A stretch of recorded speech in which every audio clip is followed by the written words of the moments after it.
Welcome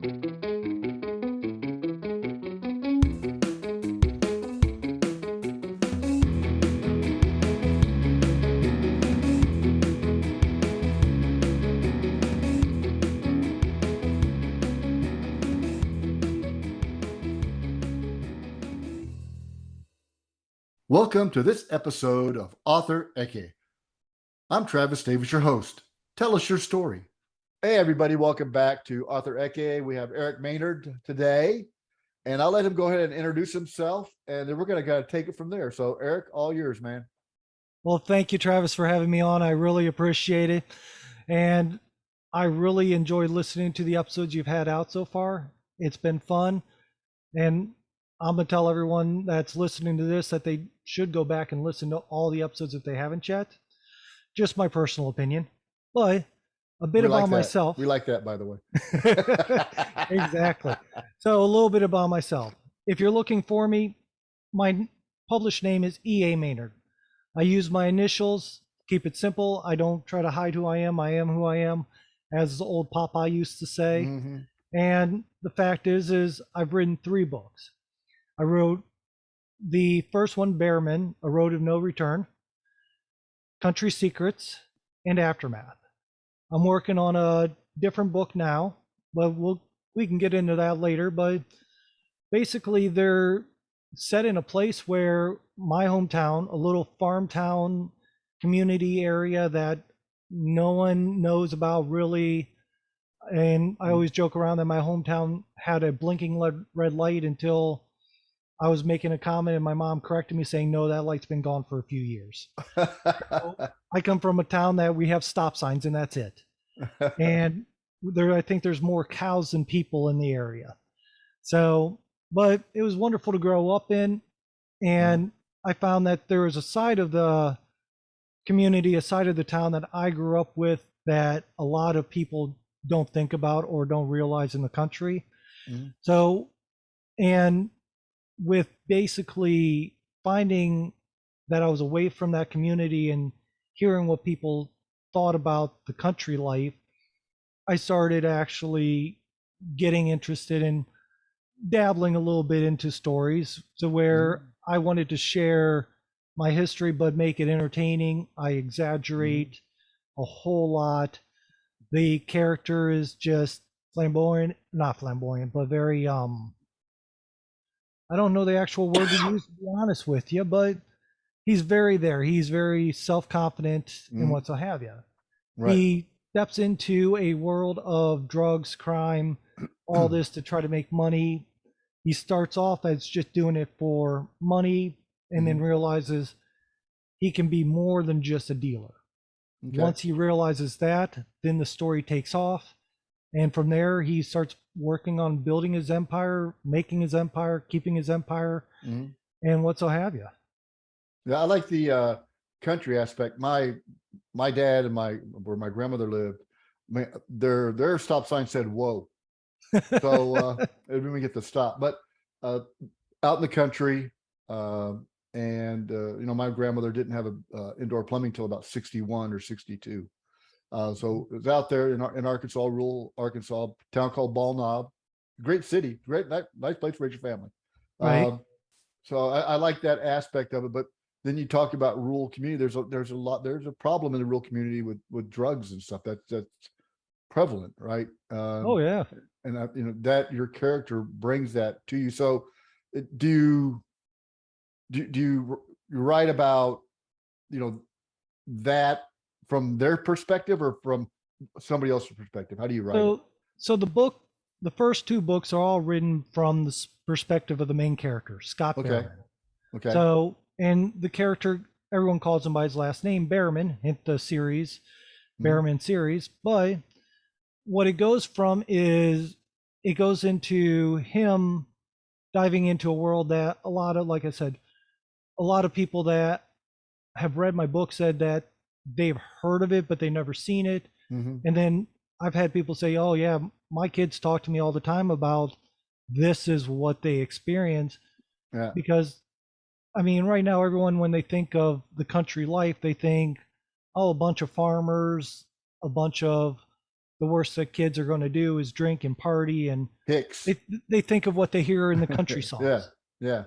But what truthfully is small towns they're not always the most um, prosperous areas. You have a lot of people that have to really push to be able to survive.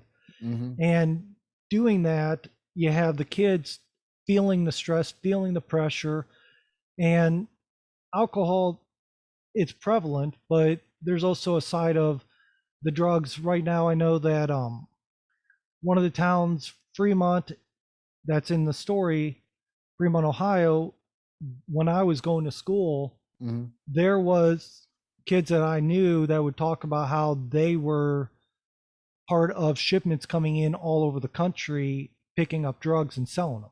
Oh, wow. So, I mean, a lot of the stories, and I put some of my own history and story into the books for levity, for humor purposes.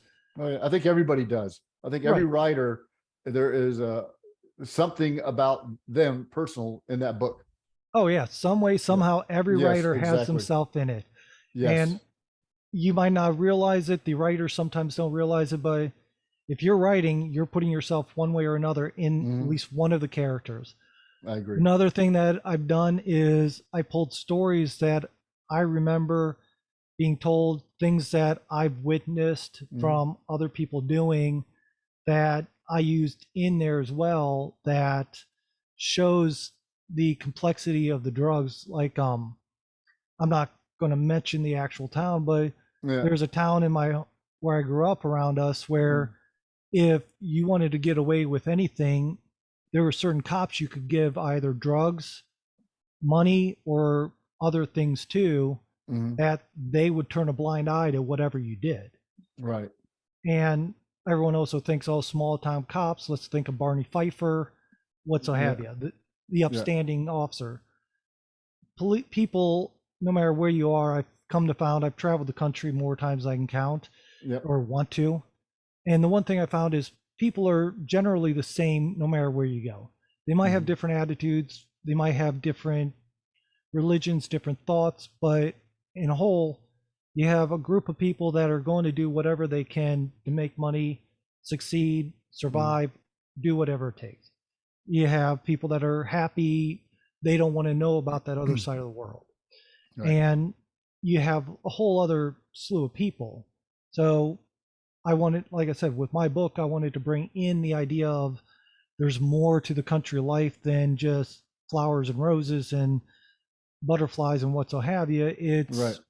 It's real life. Yeah.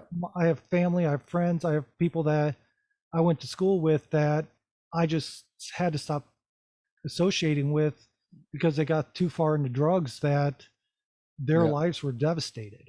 Yeah, I think everybody, I mean, I grew up in the mid 70s, so yeah, well, I'm not going to get into anything. So stop there. But no, I would agree. I agree with you. So where do you like to write? Like when you write, where do you like to do it? Outside, inside, certain time of day? No, like I can write with the TV on. Right. So could I. But normally what I try to do is either have sound off, like I'll let whatever's playing just end and not realize it. I'll play music. I actually find that I'll do the like pop music transferred over into just instrumental music. So like there's a group called Two Cellos, I think it is, and Simply Three, that plays a lot of modern music with just the classical instruments, and they're really fun. Interesting. I think the Two Cellos, they do like Aerosmith and Nirvana. They have a Nirvana one and just a whole slew of them. I'm gonna check those out. That's interesting. They're fun. In fact, one of them I watched a video where he did a concert in Rome with, I mean, now Andrew Bocelli. No, I was going to say the lead singer to Aerosmith, Mick Jagger. No, that's Rolling Stones. Yeah. I can't remember his name now. Yeah, but either way, see him now. Yeah. But it was a good thing, but things like that, they tend to get my mind off of background noises because I can get distracted easily for me, writing time, Mhm. like I try to write right now, I have two kids. One is not even a year old, and Oh, wow. the other's 4 years old. So when they're awake and home, I have no time except for running after them and Steven doing Tyler. Steven Steven Tyler. Tyler, yes. Hey, Aerosmith Yes. fans, if you know Steven Tyler, tell me got the name without even looking on Google. So. There we go. So, yeah, with having kids, I try to wake up as early as I can, right in the morning for an hour or two if possible. Right now, my time is kind of getting hard. Like the book I'm trying to write right now, for an example, Mhm. the working title is My Backpack, and it's a it's my backpack, a mostly fictional memoir of my travels. So, Oh, you like to travel? I mean, well, see, what do you like? so Backpack or no, RV or hotel or what what? I ended up doing was when I was in I started off when I was 20 years old Mm, working with a company that traveled the whole country and some of Canada for trade shows. Now, mhm. when most people hear trade shows, the first thing they're thinking is like car trade shows, gun trade shows, Yeah. home shows, things like that. Nope. Best way to explain them is how I always told people in the past. They're just fancy flea markets that we I would have to agree. so we would sell a bunch of stuff. So Right. I started off as working with sales and working with the event manager to do a little bit of both. And so after I think it's been 20 years of doing that, Mhm. I finally got completely out of the industry just because it was really dying by the time I left. Oh yeah, last And couple of years certainly. yeah, so it was about maybe a decade or so ago when I got out of it. And the problem was is I started off, I was driving everywhere. I was Mhm. basically living out of a suitcase, or sometimes if the show was close enough, it would be out of a backpack where I could just shove enough clothes in Yep.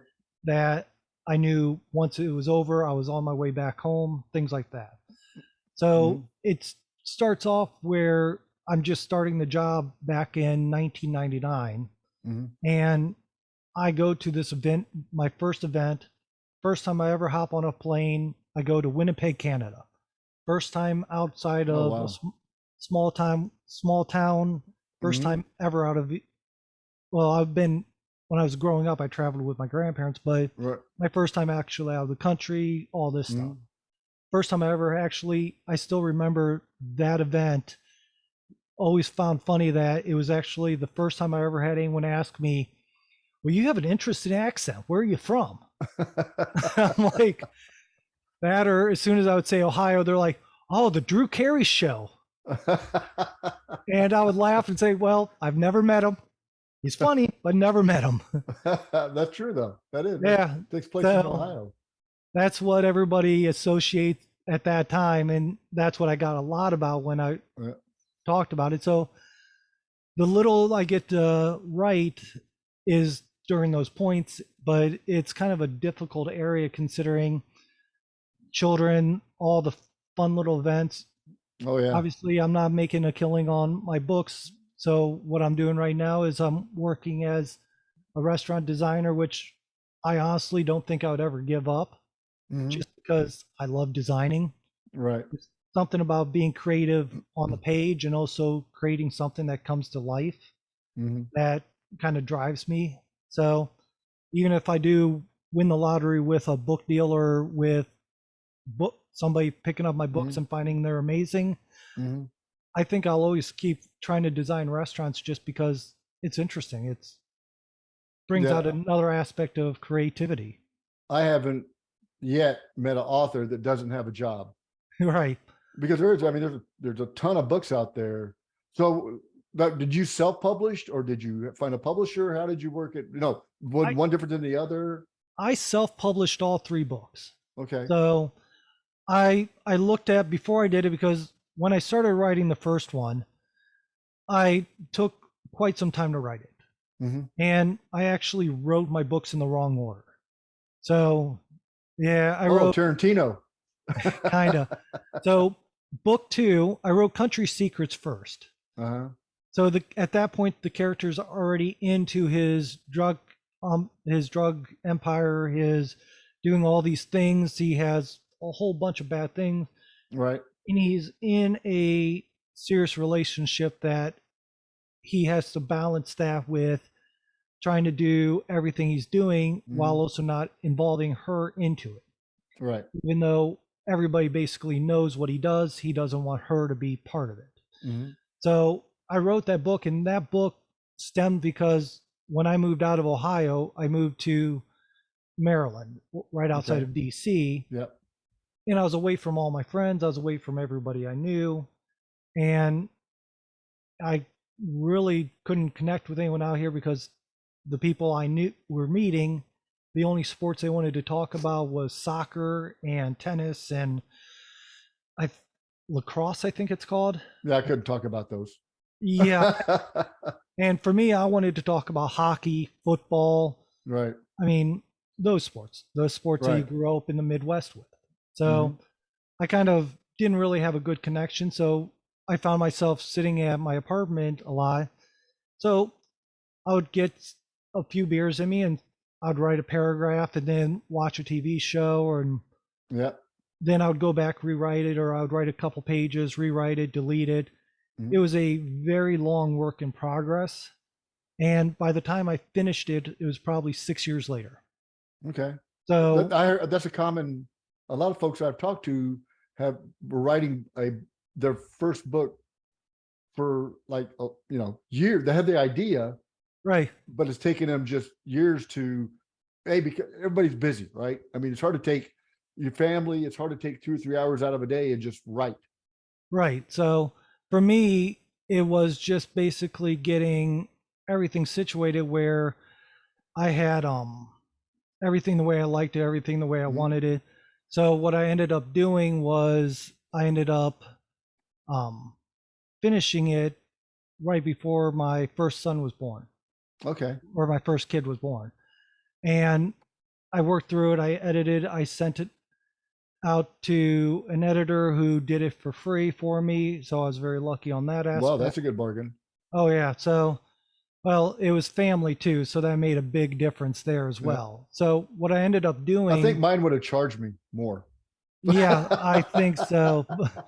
But luckily, I had that saving grace that saved me the money there. Yeah. And again, I was probably freshly married, and my wife and I was also just starting to build things up. So money was tight. So if I didn't get that, my grammar and all this is horrible. I would have probably missed it or what's I have you. Right. So the fact came out to be where once I finished it, published it, got it out, I ended up finding that some people that read the book had some questions. They're like, well, how did this start? Or there's some things that they wanted to know Oh, prior. interesting. So, and I thought about it and I'm like, this makes sense. So I ended up writing the first book after that, which Mhm. is Behrman, Road of No Return, which explains how he got into it, what Okay. happened. And there's a lot more situations of Mhm. relationships. He ends up having a relationship fall apart, and not by the girl's fault or his fault. It's Yeah. interesting in the story. It's actually in the first couple chapters. Mhm. Then it drives on to that fuels a side of rage on him, and that rage builds up a reputation that he uses throughout all the stories. So Interesting. Interesting. so what you do, and it kind of shows your actions Mhm. will serve you for better or worse in the future.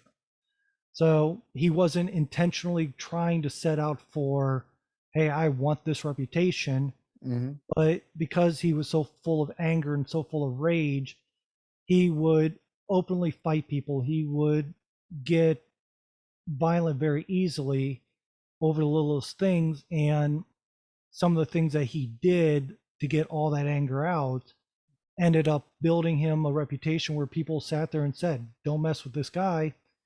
He might kill you. Oh, wow. So or at least close to it. So, I mean, that's the kind of reputation he built up in the first book Mhm. that because people did ask, well, how did he get known to be so don't mess with me kind of a guy? Right. So yeah, that's how that led to that. And I mean, so and then I luckily that book I was working at a job that was so dead Uh, that I was pretending to work most of the time, so I got a chance to write the second book. uh-huh. And that book probably took me maybe 3 to 6 months to write and Okay. then go through and edit and all this. Right. Then it was after that, I got probably maybe another year or two after that, I wrote my third book, Aftermath, Mm-hmm. where I put in stories about how, because after Country Secrets, it's either going into a new series Right. if I choose to go that route, which I'm really not feeling that urge yet, Mm-hmm. or I needed to do the what happened after stories. Okay. And so Aftermath is a collection of stories of the characters, of some of the main characters in Country Secrets, Mm-hmm. what happened to them. So like there's a story in there where um the fiance girlfriend in Country Secrets, what she deals with after the ending of Country Secrets, and she goes off and becomes a lawyer working for the federal Well, government. she already has her customers. Exactly. Well, she's going in trying to fight and try to get rid of drug dealers and all. Okay. She's trying to clean things up. Uh-huh. She has a vengeance that she wants to attack the criminals. Mm-hmm. And that story there leads into her stumbling onto somebody that is not somebody she really should have been in contact with. Right. It's somebody that said, "Hey, I'm gonna give you this person up," and then because of that, she got a hit on her from a mob boss who leads into the rest of the story, the adventures, the actions, the different Oh, surprises, the interesting. twists, and that's just one of the stories. So it kind of brings out the each character, because at the end of Country Secrets, Mm-hmm. basically the characters do go eventually, they have to go their own way. Life Right. goes on. So just because the story, like I used to always say to people, because the story ends for one person doesn't mean it ends for everybody. Exactly. So it kind of wanted to point out, hey, this is what happened to people after Country Secrets. This is what they did with their lives. Mm-hmm. This is how they either got closure or moved on, or they end up are surviving their own way. So how do you, I found that, writing the book was probably a third of the whole thing, right? Yeah. So how do you, I find it harder or more challenging once it's out to market. So how do you market your book? What do you do? Where can people find it? I know you have a podcast, so Right. let So everybody know my what podcast podcast, you have. I definitely advertise it and mention it on my podcast as much as Right. I can. So occasionally you'll hear me make drops of there. I have a website, authorblurb.com. Mhm. I do marketing is a huge part of it. I do try to advertise on Amazon and a few other places, but my website, eamaynard.com, has all my books on it. All the interviews I do, like as soon as we're done, I'll put this on the website so people can listen to it over and Awesome. over and over again. Yeah. And Goodreads, I have a Goodreads page. Yep. So, I mean, I try to be as much as I can, try to get my name out there as much as I can. But usually I'm horrible about social media. So I always tell people if they want to find me, my website, you can email me, contact me, whatever you want, right there, Mhm. eamaynard.com. Yeah. I tell, from my very limited experience in the last, I started writing my book in March Okay. and it was released in the end of August. So I mean, 6 months, 7 months, that's all experience I have. But what I would tell, like, new authors or somebody that wants to write a book or thinking about writing a book, it's just not about writing the book. It's about marketing the book. It's about getting on Goodreads, right? It's about Right. looking at some of these indie bookstores to be Mm-hmm. able to get in there and do book signings. Look at LinkedIn, Facebook, Instagram. Look at how you can market it, because that's really going to be key. Because as a new author, it's even with the publisher, it's hard to get your name out there because you're not a known entity, right? Right. You're Well, something new. so like one thing I've noticed with some of the guests I have on my podcast, Author Blurb, I get a lot of authors that will not include any links on how to find their books, Right. or they assume everybody should know who they are. The fact is no one knows who you are. Yeah. There are millions of books out there that we all I think are there's like trying. 2 or 3 million on Amazon. It's insane. Yeah, I was going to say there's so many books out there that Yeah. just saying, "Hey, I'm throwing my books out there. Why is no one finding me?" is like saying, "Hey, I spit in the ocean. Right. Can you see where I spit?" Yeah. People's Yeah. going to be like, "Yeah, sure." So, I mean, it's that comparison that you're just basically a spit in the ocean, and you have to figure out how to get yourself discovered. I know I And did a one, local, I did a local paper. I'm doing the local library. Because I went to Barnes and Noble here in town. I go, oh, hey, I'm an author. I wrote my book. And she goes, what's the name of the book? And she goes, oh, we're not carrying it. I'm like, bummer. All right. I got to think of something else. Right. right, and getting into some of those bookstores, or even if you're trying to do a signing, is a huge challenge for a lot of Yeah. people. Mhm. The smaller bookstores, if you bring in maybe 50 to 100 of your books, they'll let you set up and try to sell them through You're right. them. Yeah. So, and then you have to take that stock back. So it's basically an on loan Yeah. stock Consignment. they're doing Yeah. Yeah. now. And getting into a lot of these places do tend to get a little difficult at times. Mhm. So but the one thing that I think, anytime you're trying to advertise yourself, trying to get your name out there, the most important thing I think every author should do, spend $10 on a domain name, Yeah. author, writer, whatever you want it to be. Like mine is simply eamaynard.com. Mhm. And get that domain in your name, look at hosting services, and set up a web page. There's so many different options to make Yeah. web pages so easy that it's ridiculous. And if you don't have a web page, even if it's just one book, and the Yeah. one thing I've noticed is unless that one book is all you're ever going to write, don't Mhm. name the web page after your book. No, Because mine is randomthoughts.llc. right, Because it's not only books, it has my podcast, it has events, a little bio about me, whatever else I want to put out there. It's just randomthoughts.llc because I'm like, my book was a random thought that right, turned into a story on paper. I don't like to write. right. I like to tell stories in the written form. Makes sense.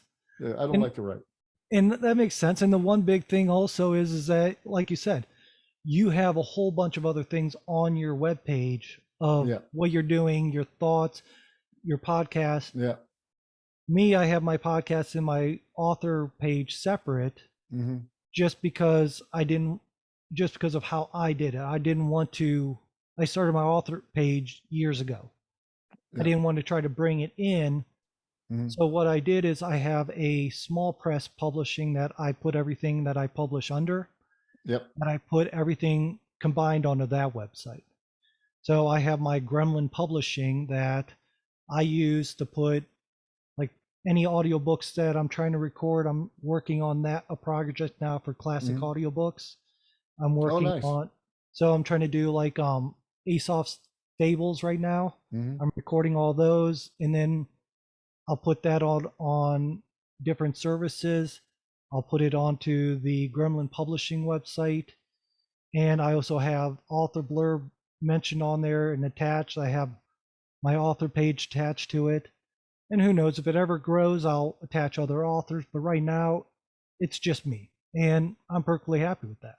Yeah. So So I mean, you need a presence. You have to have right, presence on the internet, whether it's one page or 10 pages. Facebook. You got to have Facebook. well, I'll be Not honest with you. everybody. I I'm don't. I not have a a, I have a Facebook I haven't touched in years. yeah, I'm not a And big, that's, and the one I won't big get into what I feel about them, but yeah, I'm probably right there with you. But the one thing that is also a big thing is, and I've heard this numerous times Mhm. over the years, keep in mind that Facebook, Twitter, whatever social media you're on, they can kick you off, they can close Oh yeah. down, anything can happen, and your whole audience is gone. Yeah. Whereas if you have your website, have a mailing list, an email list, things like that, Yeah. you can still keep in contact with them. Say, like you said, Facebook. I haven't been on Facebook in forever, and Yeah. I do have a Facebook page, but it's probably as worthless as a wet rag in the rain. So, I mean, the fact is I don't count on that bringing me any income or any audience, because I'm working on different areas, because like I said, my social media outreach is horrible. Right. So at least for my author side. Podcasts, I'll post for the podcast at least once a day. But for myself, I have too much going on to actually think about, and I work on marketing other places. So I do Yeah, I build. mean, you got to have a marketing plan. You got to, whether you have $100 to spend a month or shoot, even less, or you have more, but spend it effectively. And the best way to spend it effectively is to listen to other authors, not people trying to contact you, say, I'm a marketing genius. Oh I've yeah, met very few people that say they're a marketing genius that are marketing genius. That's right. just me. Oh yeah, I'm right there with you. So Yeah. it's I've listened, like I said, I've been doing this for a while now, mind you, only 3 books, Right. but it's everybody's going to tell you how they think the golden key is. You can make $1,000 a day if you do it this way. That's not the case. No matter what you do, that's not what happens. That's not how it works. Unless you, like I said, become that weirdly discovered, and everybody just instantly falls in love and shares your books, all this. But there's not too many authors that have become overnight successes on the first book. They build You up probably count them on one hand. Yeah, most people, they build up an audience as they grow their backlog, their books, Yeah. and then as they're doing it, they end up growing that community to where people want to buy more. So, like you said, I think you said you're working on your second book. I am. or I'm writing on something. my second book that's a follow-on. Now I'm even thinking about the third and fourth book because I can move it in other directions, but with the same character base. Right. And that's what I want it, because I want the problem when you do that, the issue is, so if I write my first book, now when you write the second book, you got to introduce the characters, but you can't reintroduce them from total scratch, right? Well, see, Because then people read the first book don't want to read the second one. So you got to introduce them in a way that if people read the second one, I need to go back and read the first one, or via V, right? That's right. how So you got to do that. here's the one thing that I found is certain softwares do help. Mhm. I've heard lots of people talk about Scrivener. I personally don't like Scrivener. Something about it just doesn't feel comfortable to me. I And never heard of that. What is that? everybody has their own preferences. So it's supposed to help you organize your writing, all this stuff. Oh, I don't do that. I do mind map. Right. So this one, the program I use, they offer a completely free version, and then they offer a paid version that I think comes out to like $23 or $30, something like that, for a lifetime. And it's called BIBSCO, Bibios or something like that.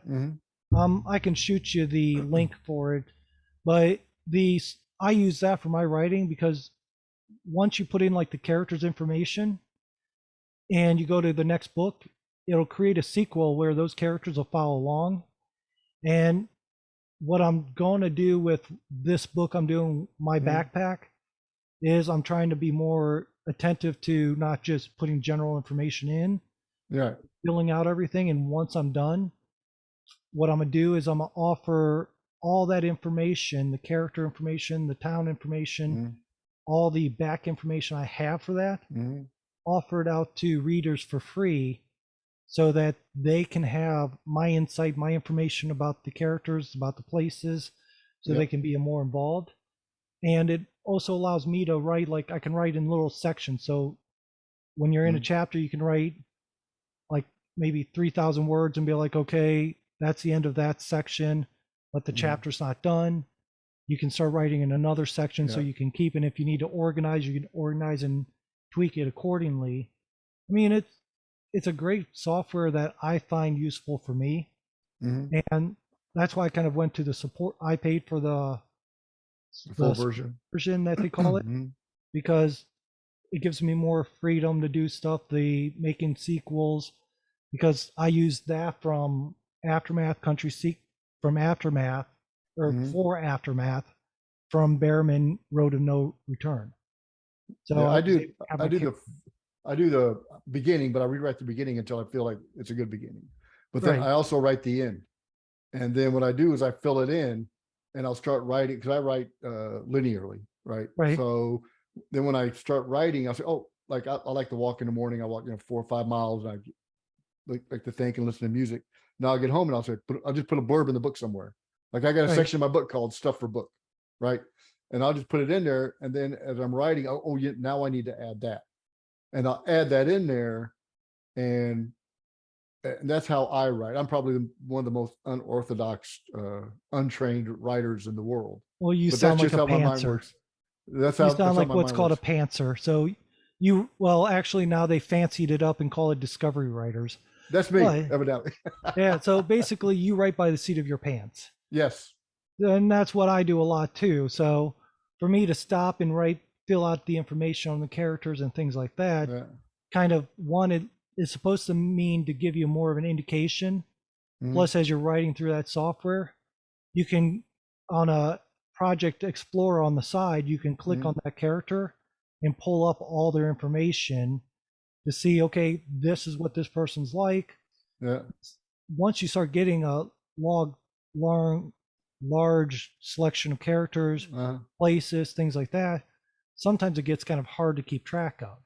Right. Oh So, no, it is. I've got four. Well, I got some main, three main and probably four that are in sides. the book quite often. But So, yeah, like, so yeah, I'm definitely a extemporaneous writer. It's off the top of right. my head. Oh, That's what well, I do. like, before I got software, I had a character list with like a paragraph note of each one at Mhm. the bottom of each sheet. Once I finished a chapter, I'd Just move copy it. and paste that to the next page so That's that, a that's a technique, right? I mean, It's yeah. very So, but once I got this software, I was able to go, okay, let me find out about this character. I'm uh, looking back, I'm like, yeah, this is who they're, mhm, who I'm thinking they are. Or because, like I said, and especially as you go, if you're writing several different books, like say I mhm, do decide to go back into the Behrman series and write this other series that I'm mhm, thinking about, right, I can go back and look at all their information. So certain writing software does help if you right. use it, but if you're just a pantser, you have notes and all this, and you just keep like a little info at the bottom, Yeah, I then can't whatever do. works.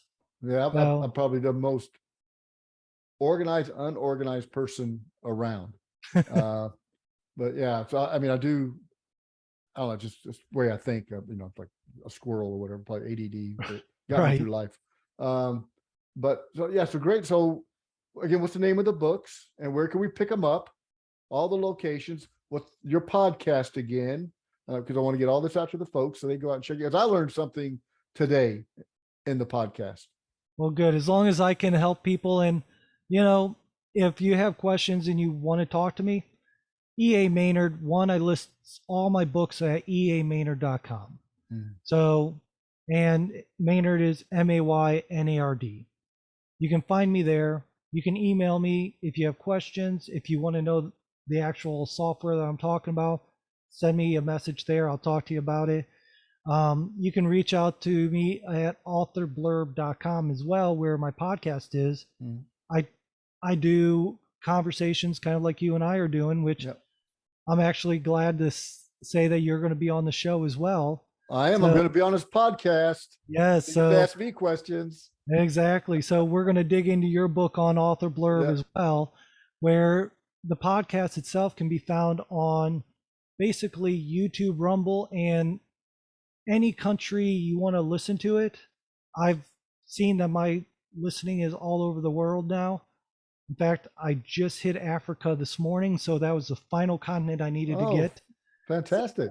I've I've been listened to at least once in every continent on the country, other than like Antarctica.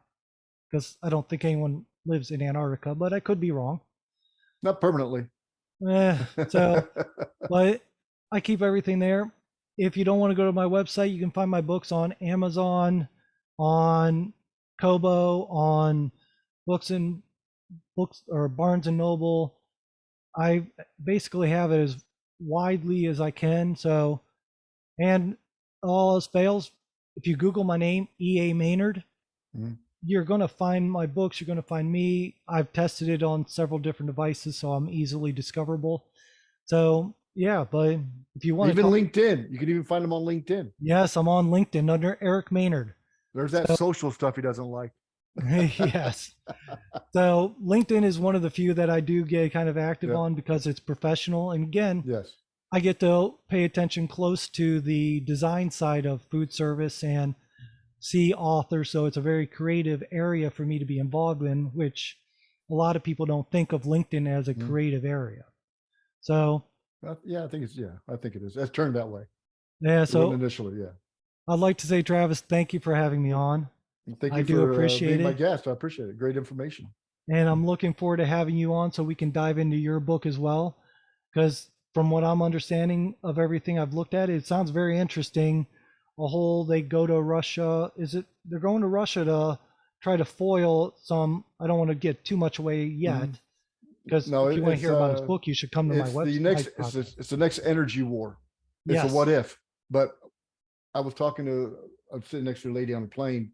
She asked me so I was writing on the book, another book. She said, "What are you doing?" I said, "Well, right down. Well, I'm writing right now." And she goes, "Oh." So I told her about the book, and she looked at me. She goes, "Is this real?" So I said, "That's good fiction." Weirdly enough, when fiction becomes too close to reality, people's questioning, Yeah. you're usually doing a good job. Great. Well, you know what, Eric, it was great meeting you, and I can't wait to be on your podcast. And again, if you want to reach out to him, please reach out to him. Again, I learned something new today. People call me names now. Panther, and I didn't know what that was. Well, there's always something new every day. Exactly. As they say, if you don't learn something new every day, what are you doing? That's right. That's right. I agree 100%. Okay. Well, thank you again, and I'll Thank you, talk to you soon. Thank you. Bye. Thanks. Bye. Thank you for listening to Author Eke. There'll be another episode next week. Please stop by and start your own story. We can't wait to hear it.